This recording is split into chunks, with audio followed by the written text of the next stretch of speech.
Yo, this is Rock Pantilla the Bo abakulu b'ekika buli lukya bongera kubanga ate bagwawo era nga wenjogera bitalo byerere omukulu w'ekika ky'ekiwere omutaka Luwonkombale Zaamuwanga James bw'atyo naye abuze kitalo nnyo kitalo ddala ku pejera nzaka kwali omulungi omwagalwa atumbudde nkwanirizaako nateera era nga bwe ntinyogera okukubazaako gyonna gy'otussaako engalo eyo gy'osinzira okubanga ate okakalabya kansuubire nti oli bulungi. Olunaku olwaleero obwakyabazinga bwa Busoga bubadde mu kujaganya olw'amatikkira ga Issebantu Wilberforce Gabulana Diope owookuna ng'aweza emyaka 10 ku Nnamulondo ye era ng'omukolo guno gugenze maaso kubanga ate gukwasaganyizibwa ku ssomero erimanyiddwa nga Bukungo wali eri mu disitulikiti y'e Buyende. Abantu beeyiye mu bungi era nga mwana mulenzi amanyiddwa nga Acidic Vocals y'omu ku bayimbi abasanyusizza abantu ku mukolo guno olunaku olwaleero. Abantu b'esseta mukono bakyali mu kikangabwa eky'okufiirwako omusumba waabwe amanyiddwa nga Pastor Sharifu Mika eyafa ku lunaku lw'Essande ku luguudo lwa bypass bwe yali ava omusumba amanyiddwa nga Pastor Wilson Bugembe. Kigambibwa nti ono yali atambulira ku pikipiki era bw'atyo n'agwa mu mmotoka eyali edduka bw'etyo n'emusaanyaawo. Weewaawo okufa kwe kuviiriddeko okufa kw'abalala era nga wenjogera waliwo omukyala agambibwa okuba nti yafudde oluvannyuma lwa pressure okumuyitirirako bw'atyo n'atadda ngulu ng'ono yabadde mu kikangabwa ky'okufiirwako omusumba we. Ono ye yali asumba endiga z'oku House of Liberty Church Esseta. Kitalo nnyo kitalo ddala Mungu ayongere okuba nga ate abagumya muleme kubanga ate mugwamu maanyi. Oluvannyuma lw'okunoonyereza okwakoleddwa kampuni ya bbaasi za Jaguar bw'etyo yagenze maaso kubanga ate eyimirizibwa okuddukanya emirimu gyayo oluvannyuma lw'akabenje akali kakagwawo ku luguudo lw'e Masaka nga kano katwala obulamu bw'abantu abawererako ddala 8. Okusinziira ku kunoonyereza okwakoleddwa kigambibwa nti abavuzi ba bbaasi zino baasangiddwa nga bavugisa kimama oba bulagajjavu ekiviirako okuteeka obulamu bw'abantu mu matiggo okukakkana nga kampuni yaabwe eyimiriziddwa okubanga ate eddukanya emirimu gyayo. So nga ate bo abakulu okuva mu disitulikiti y'e Kisoro bwe batyo bakkaanyizza omukyala amanyiddwa nga Ruth Nyiraneza okuba nga ate adda mu bigere bya muganda we eyatuvudde ku maaso ng'ono yabadde State Minister owa Defence ne Veteran Affairs abadde amanyiddwa nga Sarah Mateke era ng'ono bagamba nti waakubeera Woman MP owa Kisoro District. Mu ngeri y'emu bagenze maaso okuba nga ate bategeeza nti erinnya lye lyakutuumibwa oba ekisaawe ekimanyiddwa nga Saza Grounds ekigenda maaso okubanga ate kizimbibwa kyakutuumibwa erinnya lye ng'akabonero ak'okumusiima olw'emirimu gye gy'akoledde disitulikiti y'e Kisoro. Mu bukambwe bw'ekitalo ddala abannema baalumbye ne bakola ebikwekweto omwabadde okutemaatema emmere wamu n'ebirime eby'abantu b'e Rakai nga bagamba nti bano beesenza mu ntobazi. Weewaawo bo abantu b'e Rakai baalaajanye nga tebamanyi kikiddako nga bagamba nti tebeesenzangako mu ntobazi wabula omugga ogubaliraanye gwe gwagenda maaso okuba nga ate gutandika okujjula ne gutandika okusenga nga gudda mu bantu so si bantu kubanga ate banoonya omugga ogwo. Kino nno kibaviiriddeko okuba nga ate basoberwa ekane mu kibira oluvannyuma lw'emmere yaabwe ebirime bye badde baggyamu akasente okuba nga ate byakakkanyiziddwa ku ttaka abannema. Mu nsi yonna eggwanga lya Ethiopia lye liri ebyalyo oluvannyuma lw'okuba nti bano olunaku lw'okwosa eggulo bayingidde omwaka gwa 2017 ffeno gye tuli mu 2024 bo bayingidde 2017. Kinajjukira nti bano tebagetinga colonized by ensi yonna ng'ensi endala eza Africa bwe zaagetinga colonized era nga bano batuli emabega emyaka 7 mirambira so bwe batyo bagenze maaso okuba nga ate bajaguza omwaka gwabwe omujja olunaku lw'okwosa eggulo. Ebyo byonna nga bikyali awo y'omukulu amanyiddwa nga Abe Musinguzi gwe gumanyi nga Abetex bw'atyo yavudde n'agenda maaso okuba nga ate ategeeza nti omuyimbi Serena Bata ne bw'alikola atya mu bulamu bw'ensi eno taliddamu kubeera ne successful music career nga gye yali alina bwe yali nga akyali mu mikono gye. Ono yagenze maaso okuba nga ate ategeeza nti ye nga ye yali musindika okuva eri Mukama Katonda okudda eri Serena Bata wabula ate omukisa ogwo Serena Bata teyasobola kuba nga ate agukoze yagukozesa bulungi era nga bw'atyo yagumenya engula. N'olw'ensonga eyo olw'amaanyi gonna ge yamuteekako na buli kimu kye yakola ng'akikolesa Nabata n'atakisiima, agamba nti yamaliriza akoze ki, amukolimidde, ne bw'alizunga atya ne bw'alitagala atya talifuna muntu alimmaneginga kuddamu kumuyimusa nga Abitex bwe yali yakikwasaganya. Ate yo mukulu amanyiddwa nga Balamu yavuddeyo bw'atyo n'agenda mu maaso okuba ng'ate ategeeza nga bw'asuwa ennyo omutiiruuli gwe guli ogwa orange ogulimu ebikubokubo. Agamba nti essuuti zimumalidde ssente okuba ng'azigula wamu n'okuba nga asasula okuzigolola buli kadde. Ekintu ekitaali ku mijoozi gye giri yali ateeka buteesi wali n'ajja ku waya ne yeesuulako wamma gwe n'asuulayo. So ne ku lw'ensonga eyo agamba nti awulira asuba omujoozi gwe. Omukyala amanyiddwa nga Honorable Lilian Abba yagenze maaso okuba ng'ate yeewuunyisa ba social media in-laws bwe yavuddeyo n'akola tweet oba X egamba nti ayagala kutwalako kyaliwe ku ddina amanyiddwa nga Fake for Maika. Kino no kyaleetedde ba social media in-laws bangi okulowooza nti oba oli awo Fake for Maika yandimaliriza ng'agudde mu bintu ng'omukulu amanyiddwa nga Edulisa Musuuza. Naye ono oluvannyuma lw'okuba ng'ate alaba reactions z'aba social media in-laws yavuddeyo ne yeewuunya bannayuganda n'agamba nti bannayuganda nze nabadde nsaagira ku Fake for Maika okumutwala ku ddina, naye bannange likes eziri kuno ziri mpitirivu, ziri mu 3.9k. naye ate bwe tuteekayo ebintu ebikwatagana n'eggwanga lyaffe osangako likes nga 5. N'aseka naga nti abantu ba social media mwagala nnyo olugambo, naye ate ne mwerabira ebintu ebirina ki amakulu. N'agamba anyways ebyo nange bitadde mabbali, Fake for Maika mwannyinaze ate mwannyinaze omuto wange. So ne ku lw'ensonga eyo nze nabadde njagala bwagazi kubanga ate mpagira muto wange mu ngeri efaanako bw'ekyo. Njagala tuyimuse ebitone tuyimuse bato baffe mu ngeri ez'enjawulo, naye nga yabeewuunyiza kasupiidi ke mulina bituuka ku ki ku lugambo. Yesemaka mukyala we gwe yasalako obusajja bw'atyo n'awona era n'asimatuka. Wenjogera yavuddeyo n'agenda maaso okuba ng'ate ategeeza nti abasawo bamukakasizza nti asobola okwefunira ssemu ddondoli ewa plastic wabula nga kyetaagisaamu ku kasente akawera, era nga wenjogera ali mu kusonda mu nsimbi asobole okuba ng'afuna obuyambi obwo yeefunira essemu ddondoli mbu kubanga alina n'essuubi nti aba asobola okukola ki, okuzaala ku baana ab'entumbwe ze singa bamufunira ssemu ddondoli yali owa plastic. Okiwulidde ekintu ekyo. Naye nga ye omukyala mabega wa mitayimbwa gy'atemeza era nga kkooti yagenze maaso okuba ng'ate musalira emyaka egiri mu 10+ ng'aliwa ali mabega wa mitayimbwa. Bangi basabye omukulu Big Size embaga esuula ebidaala ng'agikuba zwena, naye nga abasuubiza kimu nti ejja. Weewaawo bano baakola emikolo gyabwe egy'obufumbo obutukuvu egiri simple era nga bageze maaso okuba ng'ate baweza emyaka 21 mu bufumbo obutukuvu. Okitegeera omukyala amanyiddwa nga Ssenga Acid ye akyalemedde ku Ray-P era nga wakumufiirako. Jjukira nti Ray-P yavuddeyo n'agenda maaso okuba ng'ate asuubiza okusuwinga omuntu yenna anaatuula mu ka akawunti ko bakaccano ke n'ayogera ku mwana we nti omwana we wa mpiso. Omukyala ono Ssenga Acid yavuddeyo n'agamba nti sha olaba n'owa Farida Nakazibwe naye wa mpiso era nga yamufunira wali ku Neogenesis Fertility Center. Okitegeera naye takerangawo ku makya n'atutiisatiisa, naye ate gwe tulekeemu naawe kuba okimanyi bulungi nti omwana we wa mpiso era amufunira wali ku Rosewell era nga n'obukakafu nze mbulina, naye maama olw'okuba nti gwe toyagala kwogerwako kankuleke, olaba watugamba n'otugamba nti gwe eyatta n'ekichuli kanneesiriseeko bakanneewumuzeeko. Ebyo byonna bigambo byani bya Ssenga Acid ng'abyolekeza eri omukyala amanyiddwa nga Ray-P. Akakasa mbu n'obukakafu abulina omwana wa Ray-P waki wa mpiso kabeera owaani owa Farida Nakazibwe. Naye nga y'omukyala amanyiddwa nga Catherine Kusaasira yavuddeyo n'agenda maaso okuba ng'ate atukakasa nti yalina omusajja omu okitegedde ye mwami Sserugaba lamwe mubamanyi, naye nga bo ba social media in-laws baavudde ku ky'omwami gwayogerako ne bagenda maaso okuba ng'ate bamusekerera nkeera bw'ojja okulaba.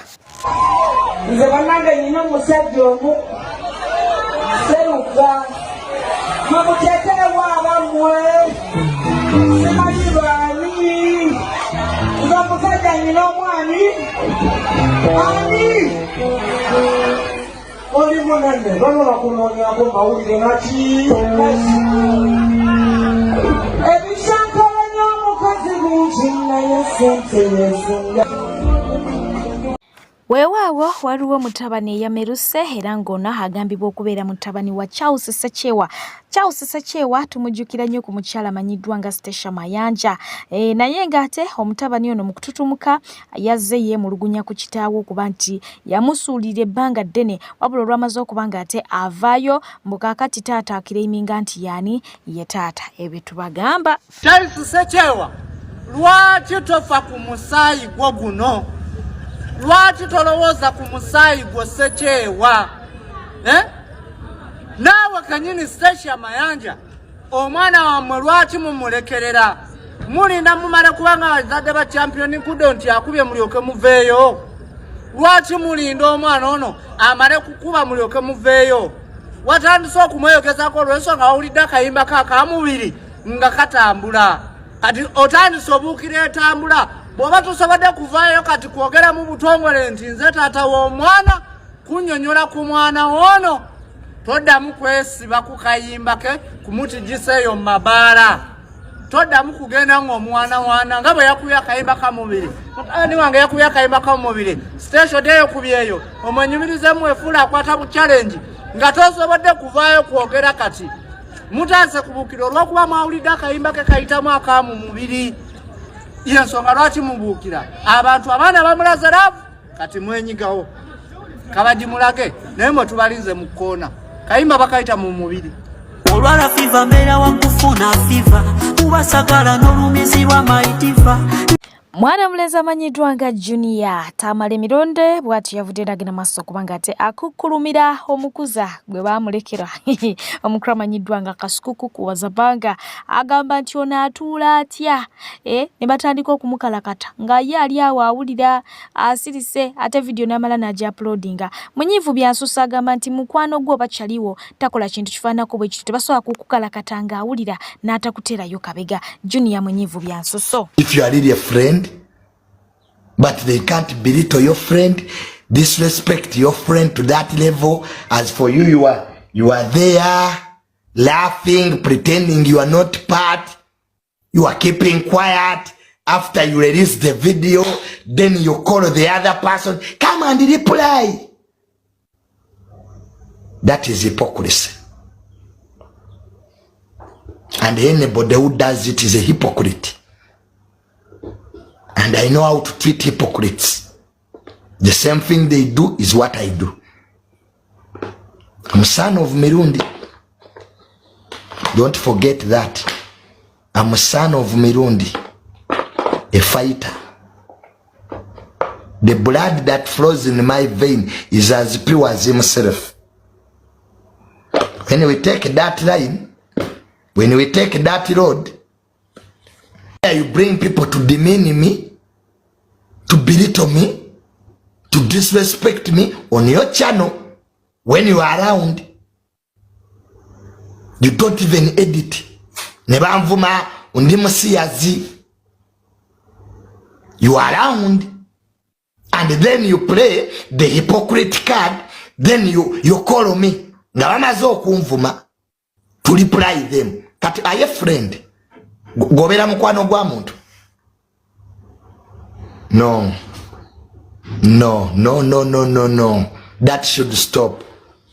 Naye nga nyogera okujikiza nti Sheikh Ashraf ye musomi w'edduwa ajja okusomera edduwa mukwano byonna by'olaba by'otategeera mu bulamu ajja kuba ng'ate abikulambululira mpola singa onooba omwekutte. Namba y'essimu ku screen ku erinnyonyi ddala genda maaso okuba ng'ate omutuukirira. Omukulu amanyiddwa nga Calvin Kayanja avuddeyo nga Munyiivu Byansuso oluvannyuma lw'omukulu amanyiddwa nga Sefco ne banne okuba nti omukulu amanyiddwa nga Salim Saleh alina contract gye bakwasizza n'abaana omudidi gw'ensimbi. Omukulu Calvin Kayanja kyagamba nti si kituufu n'akamu n'akatono ddala. Mwe baana mmwe mulowooza ba manufacturer ba Uganda tebatukoledde ng'ekyali ku Chinatown e Lugogo. Baana mmwe batukoledde. Kino kye kisse Uganda ne products zaayo. Toyinza kukwata bintu by'amakulu bya billions and billions of money ebirimu love n'okwagala kw'abana Uganda n'obiwalangisa bawe muziyi. Salimu Saleh. People have been supporting goodwill Uganda products by Uganda and sell Uganda. Neto yinza kugamba bantu bawemula bantu kuba influencing kujja musomo. Teriyo kintu kirimu makulu kirangibwa muwemuzi. Abantu abali genuine business people bakuba batya amaaso ku bantu abadde bawemula abantu ekapeeka. Chovala banze mbabulira Uganda ina products ennungi, Uganda ina ebintu ebyebbeeyi, naye ekibise ye finishing. N'okwata tayiro za goodwill, n'okwata ebikopo ebikolebwa mu Uganda, abantu kituufu babyagala fene tayiro za Spain twazivaako. However much nti ze zisinga obulungi, ziri durable, ziwangaala. Tayiro za goodwill ne products z'ekapeeka tubadde tuzikozesa lwakwagala Uganda. Ne toyinza kutukutula mitima otyo. N'otumaliriza nga bawemuzi.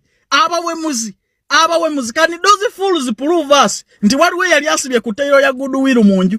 Waliwo ayina wasula. Waliwo wadde ayina ekikopo ekikolebwa ekapeeka mu nju ye wadde toilet.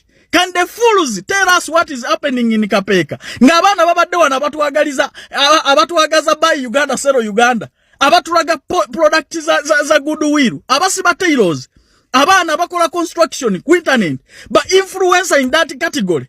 Bwe notwala abawemuzi nti baba batubulira what is happening in Kapeeka. Nze kiri mu furu yenna nkivaako ku lw'obulungi bw'omwoyo gwange. I can't entertain any product which is advertised by a fool, because at the end it will be a scam. Kyenkubulira omuntu atayina wasula angamba atya ku tayiro yokozesa mu nju yange. Awemula abantu n'okuta obutambi bw'abawalo bw'obuseegu. Bwe nongamba nti olonzeeyo that fool to influence us to go to Kapeeka ku musomo.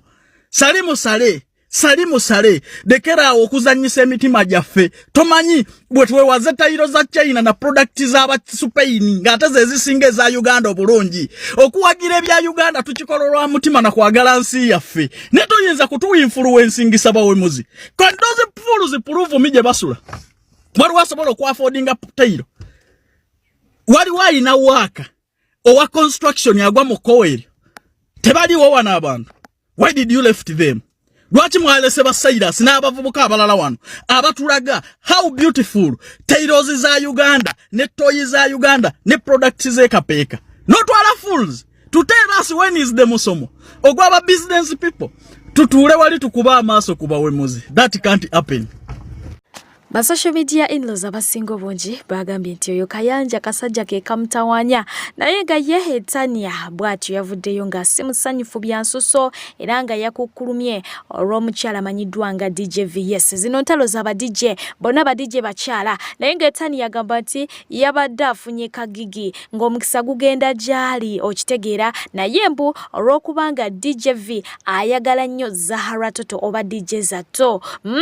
Munnange oluvannyuma lw'okukitegera nti gyalaga eri akalima kagenda okuwebwa Etania ate nga Etania ayina enkalakata gy'akalakatamu DJ Zato wali eri mu Kampala Cream bw'atyo n'agamba nti omwalo oyo simwagala avumanyo Zahara Toto biki era omulimu guno tagusaana ngenda guwa hade okitegeera bw'atyo n'asalawo kubanga ate buli kimu akikyankalanya era nga ebigambo bino Etania byamutuseeko bulungi eyamubadde okumpi yakanyiza kumugamba nti abiri ebya Kampala Cream babeera mu acting biri birala nnyo naye nga mu life tebalina tabbu balyoke era ne Toto ne bamukubira essimu ne boogera naye Toto n'abagamba nti bino ebya Kampala Cream birala omwana muleka agenda akole oli yalemezaamu ekibeera kye okukakkana ng'alemesezza munneka international gige omukyalo ono yavuddeyo Etania nga simusanyufu n'akamu n'akatono ddala. People like DJ V, I'm disappointed in you. And it's not even beef, it's not even hate, but you're among the first female DJs to see that you can't even pave a way for the young female DJs that are coming. I like what you did, that you put his name there. That's a very good thing. But you don't have to tarnish someone's brand to put someone else there. Because I did speak with the promoter. You can put the promoter on the phone. When we were still arguing about fees, I personally told her, you know what? Try to get DJ Hadi. Because that's what people do. You understand? These are people that have been in the industry longer than you, but they are still kicking you down. You understand? DJ V, we work together at Energy Radio. One of the cores of Energy Radio is to push our talent, push all of us. That's why we all be on the stages of the events. You understand? How are you in another country where you're supposed to uplift another female and your first thought is don't book her, she's a bad DJ? Please note I have voice notes from a promoter. So I don't even want to come here and argue about gigs and what and bookings, not to blow my own trumpet. But guys, by now I can't fight for that aside. I just feel like we need to talk about this. There are young girls that are coming up that are going to be DJs. If they find such an industry where people who have been here longer are bad-mouthing them, we will not have DJs at the end of the day. We are working together as a collective. You went, another DJ will go, another DJ will go. They're not going to keep booking you. Y'omukramanyidwa nga presidential advisor Idrisa Msuza yatandise dda okuba ng'ate munnange aleta talanta aleta talanta ez'enjawulo. Jjukira nti akati waali taatulaga ku talanta z'abayimbi zokka, talanta mbiyiye. Kakati batuletedde case eno nno nga munnange ya kibaati naye ng'ate yakukulula eriko obupiira eriko n'omukono. Tubadde nga tugiraba naye nga tetunagitegeera bulungi. Kakati muginnyonnyoke. Balina kulekeseyo nga gwokulira eby'omuntu we ngaze kano eno muwe kitegeeza n'ebigambo ebiriko sibe kiri giwalule ozale tugenze kugiyombera nze nema buli mwanti ajagala akaro kitwala kusubira ngaho kisigaza kati yawo nega wewe andi yatugenda okukola eno yogiwo gwoyagala eyiye y'ofiisi olw'okubiringireta egenda okwamu fayiro na buli kibuga nnene naye eriko obupiira olw'okubiri bade nsaba fadiga mwongere engalo bannange bayinawe kino sikyakusaaga kambabuulire olaba fe abafirika baatunafuya amagezi agaffe batulaga nti ga kisiru ebintu ebivudde ebweru ebyoke by'amagezi eri omuntu ayinza otunuulira keesi eno n'agamba ebyo bya kisiru naye mukwano osobola okukwata keesi eno emyaka nga 3 nga gwe wakaguliza abazungu bina sajja mufirika ayiiza agitaddeko n'obupiira bwe badde kuzitowerera kati osobola ogisindika. This is not something small. This is very big. Olwaleero omufirika waba ayogera olulimi lwe abantu bamutwala nga ffa omuntu bwayogera oluzungu bagamba mugezi tebafa ku bigambo byayogere naye kasita alwogera perfect oyo yabeera omugezi ayogera ezaffe ezawano oyo yabeera omusiru naye nga naffe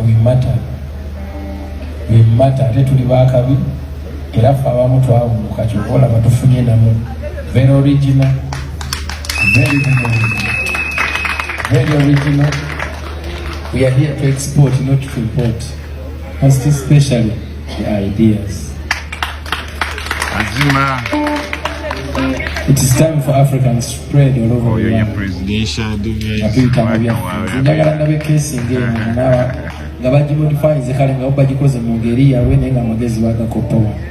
Thank you so much, Fadiga. God bless you.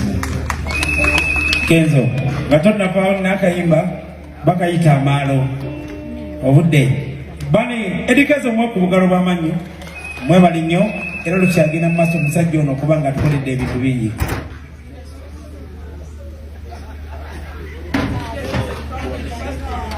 Bana msoke mwe kubiriko mu ngalo neyanze ngenda kubanga batusaako mukro agamba nti yagenda India okusoma era nga twamulabako n'akakyala akayindi akagamba mbuko tekagala ssente wabula kamuletera muhabbati wabula ng'ekyo si kyekindese olwaliro. Ono agamba nti gavumenti yabasindika India okusoma ate n'ebiranga ebasasula ensimbi eziwerako ddala $80 buli mwezi. Kakati no yakomyewo wano agamba mbu naye nga bino byeyogedde tebyasanyisiza afande era nga ngenda kubanga ate mbikutusaako mu style of wet India nga sikola, right? Kati abasinga mubadde mwebuuza, how did I used to survive? Nga sikola ate nga ndya ate nga nywa, right?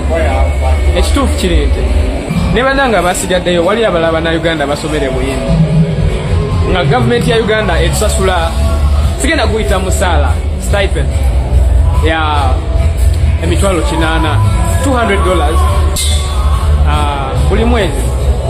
Olaba nze ate kati gavumenti ya Museveni bambi badde sigirinako buzibu naye engeri gyobadde nga otulabirira muzeeyi badde nga tuli eyo wabweru neera gyokola ki olina okugenda mu maaso nga otulabirira ne bwe tukomawo wano n'otuwa emirimu ready to work. Okay.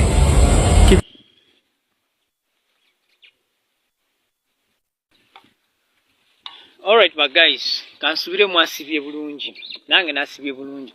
Now nze ninayo akabuuzo kange katono kano kajja kuluma mu kaine eno message mugimutagingire. Right? Obadde osomera India, government ebadde kusasula $2 za Uganda ze mitwalo nga 8 buli mwezi. Naye nze nina akabuuzo kange. Olaba wasobola okusobola ogenda okusomera India nga ne government ibadde kuwa emitwalo 8 buli mwezi, naye omulimu ogunoonyeza nenga toziweddeko sooli. Olaba ebintu bya mukama tali anguzi. Osomedde India, one of the best countries in producing personalities in this world, but you are here in oli ku internet ononya mulimu okaaba. Bro, that one is done by people who have studied in Uganda. For your own information, kati ebyo byoli mukola bikolebwa ffe abasoma mu Uganda, abasomera mu Uganda, mwe abali nyenyonyi. Bro, naye okyali wano ononya mulimu okaaba nga baali bakwana 8 kya bwerere. Ekyo kikuwaaki? Bro, toddamu kwewaanira wano ku bantu. People are badly off. Let me tell you. People are living below the dollar rate. The dollar is 3,800. There is a person in the village there. Ngana just n'okugula omunyo ogw'ebitaano kizibu nnyo. Kati goli wano ku internet ogamba nga bw'obadde ofuna emitwalo 8 gwe yasomera India. Guys, wamulaba ffe abali mu Uganda muno mutuweko respect, because we have hardened beyond the hardening. Aine wetereze mani. Agali mu nkubo gagamba nti omukramanyiddwa nga Nubian Lee ali mu kuteekebwa kubanga ate ajja kubwa meya nakawa 2026 era nga abadde mu kifo kino bagamba nti yeesulirayo gwa Nagamba ebya struggle yabivaako ekyamutwala okubanga aweereza abantu si byaliko. Ago gali mu nkubo oba ntegedde gali miki mu nkubo weewaawo ngenda kubanga ate nkusiibuza abantu abalina omuhabbatina ogw'enjawulo eri omukramanyiddwa nga Robert Kyagulanyi Center. Ono bamusombedde buli kimu kye batasombye sinnakiraba. Balese enkoko, balese ebitooke, balese ebyennyanja ensamaki. Anyways, okuweereza mbadde PJ atengera okukulukusa okuva ku airport mbeera nze mwennyini Jango Benegate ompagirako ate kumira mpera nje musaba sigale nga ate abankumidde wogikoera wogiviramu mubeere bulungi mweraba.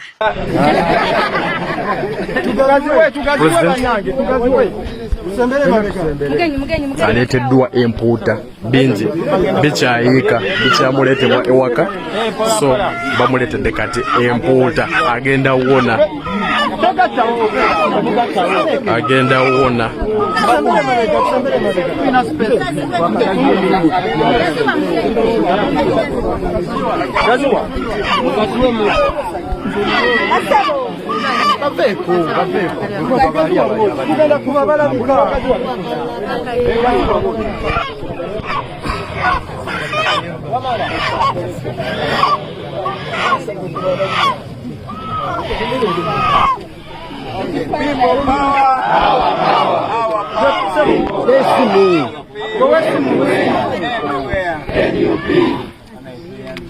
Mama Bobby nali ngenda okulaba Kyagulanyi kwolwo lwennyini lwe bakuba Bobby Wine amasasi oba bamukuba tiya gasi saamanya bambuulira ekiro ne baŋŋamba Bobby Wine bamukubye amasasi.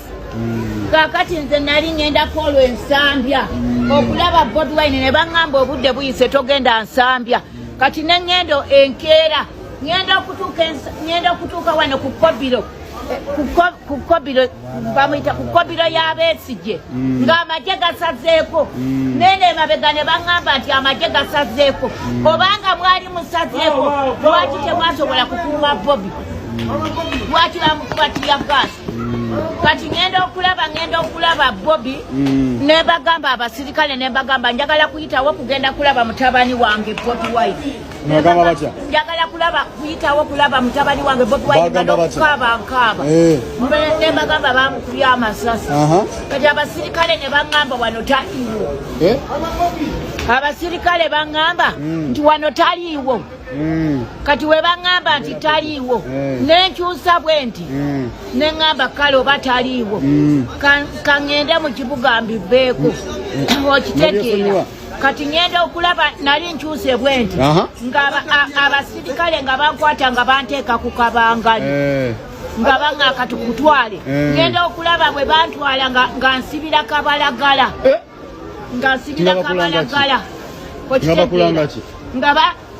nga banzigalira Bobby tamanyi n'abapipopo bonna tebamanyi n'abafamire tebamanyi bansibwa okuva ku lwokubiri ku lwokusatu ku lwokuna nga sirya kintu kyonna ne baŋŋamba bampa akawunga